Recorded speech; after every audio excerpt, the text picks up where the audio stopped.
работников Башкирского государственного природного заповедника в эти первые летние дни забот хватает. И даже когда лучшие в мире вездеходы буксуют на лесных дорогах, это не останавливает их. Ильнар Валиев, заместитель директора заповедника, вместе с инспекторами направляется в один из дальних кварталов, где находится Солонец. Задача работников – проверить состояние солонца, заложить новую порцию соли для лесных обитателей – моралов. Вот, наконец, и сам Солонец. То, что благородные олени здесь частые гости, видно по их следам.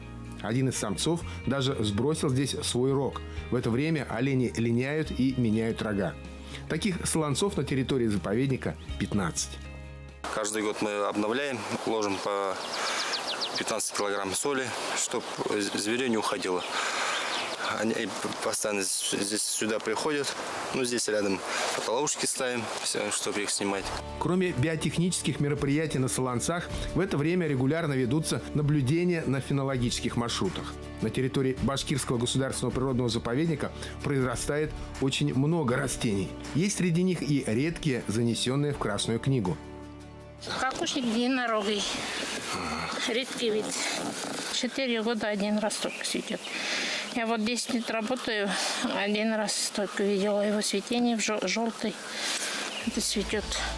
Зульфия Фахретдинова и ее коллега Асхат Хамитов очень хорошо знают свой маршрут. Даже в густой траве не скрыться от их глаз редкому виду, будь то капушник или бубенчик лилиелистный. Спрашиваем, как часто проводятся подобные обходы. Через день. Через день? Через день. Ага. 9 площадок. А в какие сезоны? Весной, летом, осенью? От весны до осени. Осень. До снежного покрова почти ходим. Когда заморские пойдут. Это пешком ходите или на машинах ездите? Пешком. Пешком только? 7 километров проходим. Незабудка Попова, ластовень лекарственный, горец альпийский, астра альпийская, купена душистая, ракитник мягкий.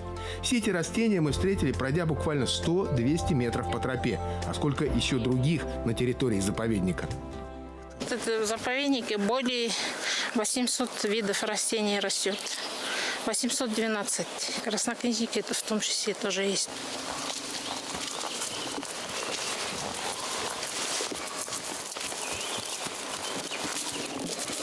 Лучший помощник государственного инспектора по охране территории заповедника – лошадь. Она пройдет и по узкой лесной тропе, и по горным склонам, перейдет вброд речку. У нас до сих пор мы сохранили традицию, это конные обходы. На технике это, конечно, можно, современно и модно, но тем не менее мы считаем, что ничего лучше не будет, если лучше не придумать, как госинспектор сам поедет по своим обходам, на лошади посмотрит все свою территорию. Орлик и Куксей за годы службы стали верными друзьями инспекторам Ильнуру Аль-Мухаметову и Салавату Маликову. Орлик, молодец. Без него он меня тащит, везде входим вместе. Без лошади леснику никак. Организация охраны заповедника – одна из главных задач государственных инспекторов. Особенно это касается зоны абсолютного покоя, в которую входят 2 участка общей площадью 6225 гектаров. Это ландшафтный район сосновых и лиственничных лесов горного массива Крака и ландшафтный район Уралтау, представленный мелколиственными лесами с обширными луговыми полянами. В этих местах исключено всякое вмешательство человека в природные процессы. Каждый через 3 дня ходим обход, смотрим по территории. И главная задача это что? Чтобы браконьеров не пускать, лес не рубили. Конные патрули, бывает, проходят за день до 20 километров, от 4 кварталов и более. В службе насчитывается 18 инспекторов, у каждого свой маршрут. Бывает, что инспекторы застают в заповедном лесу незваных гостей, но чаще всего туристы попадают в запрещенную зону по незнанию. Однако есть в башкирском заповеднике места, куда ходить не только не запрещено, но и приветствуется, конечно же, в сопровождении работников. В заповеднике есть несколько экскурсионных объектов и экологических маршрутов с оборудованными туристическими стоянками. Скоро откроется новый, очень интересный маршрут, проходящий через старинные шахты. В царские времена каторжники добывали здесь хромовую руду. До сих пор сохранились бревна от вековых лиственниц, которыми каторжане укрепляли штольни от осыпаний.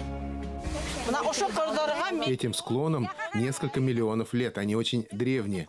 И на них растут растения, которые больше нигде не встретишь. Начало лета – это не только наплыв туристов, но и повышение угрозы лесных пожаров. Для заповедника это самая страшная беда. Поэтому с наступлением жарких летних дней работники заповедника включаются в особый режим работы. Каждый день нужно быть начеку. Мы готовимся к этому сезону. Это лето для нас как бы благоприятное, мы так и называем, это наше лето. Мы пока немножко в таком полурасслабленном состоянии, но тем не менее мы готовы уже к этому сезону в полном объеме. Надо сказать, до 2015 года были очень сложные периоды с этими пожарами. Но мы выстояли, надо сказать, набрали очень огромный опыт в этом отношении. Поэтому вот один из основных, хоть и вот дожди идут, мы все равно как бы в таком полунапряженном состоянии. Частые гости башкирского заповедника – школьники из различных районов республики. Дирекция заповедника эколого-просветительской деятельности придает особое значение. Формирование экологического сознания и формирование экологической культуры, по мнению директора заповедника Василии Янбаевой, должно начинаться у человека в самом раннем возрасте. Ну, дети приезжают, честно сказать, со всей России. Московские группы бывают, Екатеринбург бывает. Но основные, конечно, наши с района, соседних районов, с Белорецка очень часто приезжают.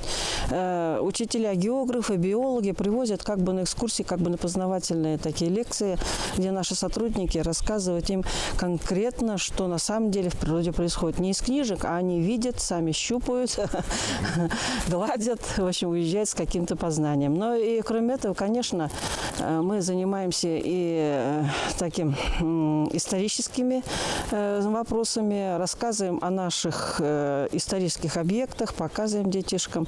Но и, само собой, мы говорим о самом нашем главном, так скажем, бренде, который мы пытаемся раскрутить. Это Башарский шарьяж, это геологические вопросы, как шло уральское горообразование. И вот в этом отношении детишки, конечно, уезжают удивленные. Гостям есть что показать. Прежде всего, это музей природы заповедника, который находится в селе Саргая. В его залах представлены многие виды растений, произрастающих на территории, все виды фауны. В экологическом центре «Башхырт» гостям заповедника демонстрируют фильмы, рассказывающие о заповеднике, о его обитателях, об организации природоохранной работы. Всегда восторг посетителей вызывает посещение вольера с моралами. Уже много лет для воспроизводства оленьего стада, обитающего в заповеднике, сюда, в Саргаю, завозят самцов и самок благородных оленей с Алтая. Алтайские олени хорошо приживаются в наших краях и дают потомство. Периодически подросших и окрепших оленей выпускают в дикую природу к своим собратьям. Алия Исхакова, наверное, в понимании этих красивых животных стала настоящим членом оленей семьи. Как только она входит в вольер, моралы со всех ног мчатся к ней из дальних уголков. И даже перестают бояться посторонних, когда Алия рядом.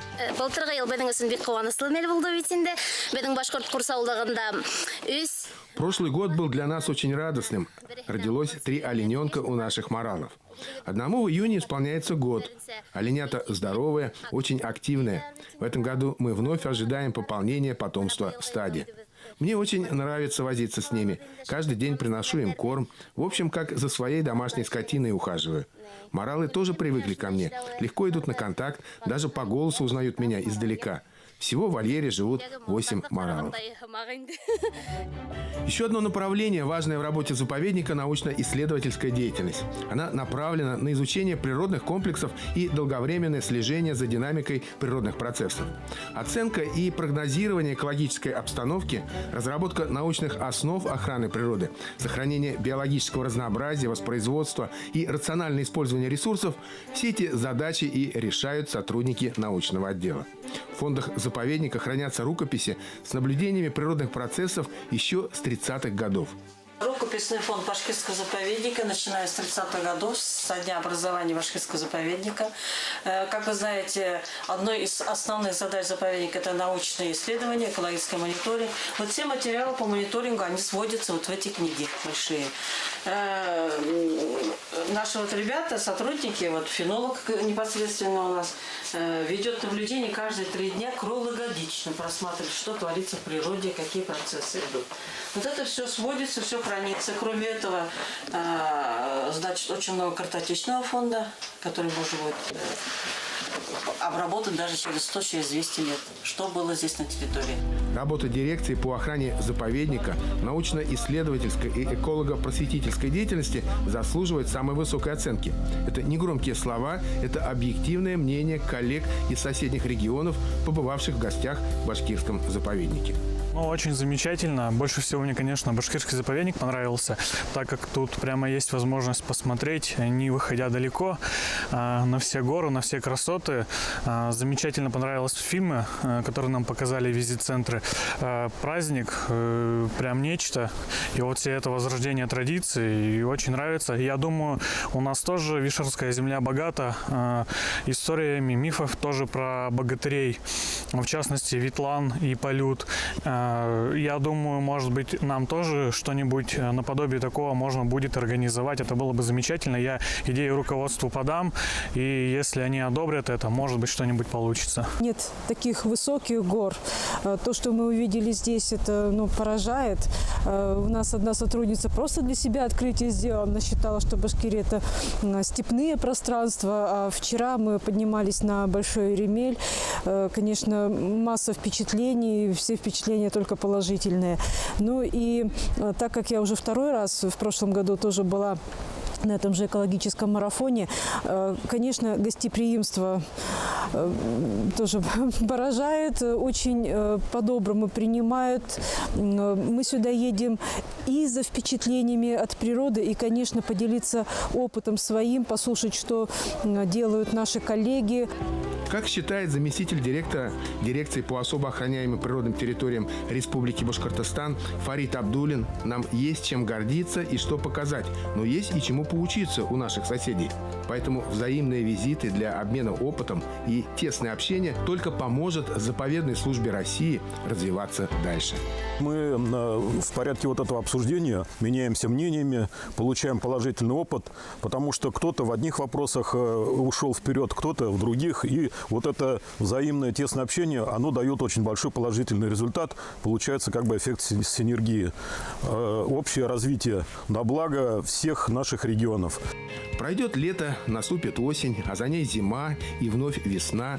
Все эти 4 сезона для башкирского заповедника будут наполнены бурной жизнью, каждый со своими особенностями.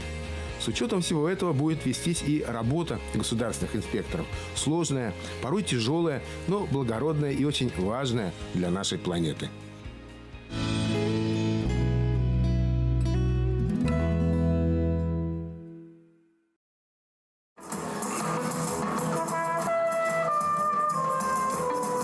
Активисты общественной организации «Альян Франсес Уфа» зачарованно слушают джазовую композицию по мотивам русской народной песни. В Уфу в рамках культурного обмена между Францией и Россией приехал джаз-квартет «Old and New Songs» – старые и новые песни. Французские музыканты посетили уже многие города России. После Уфы выступают в Челябинской области и возвращаются домой. В составе группы трубач Юан Лустало, контрабасист Фредерик Шефало, барабанщик Фред Пускуа и пианист Франсуа Шенель. Отвечая на вопросы, французские гости отметили, что открыли для себя настоящую Россию. К сожалению, во Франции средства массовой информации дезинформируют ее жителей о настоящем положении вещей в нашей стране. Музыкантам очень понравилось радушие и гостеприимство российских зрителей. Понравилась Уфа. Во время встречи старший преподаватель Уфимского института искусств Венер Елкибаев исполнил для гостей несколько башкирских мелодий на курае. Его звуки настолько их очаровали, что они тут же решили симпровизировать вместе с кураистом.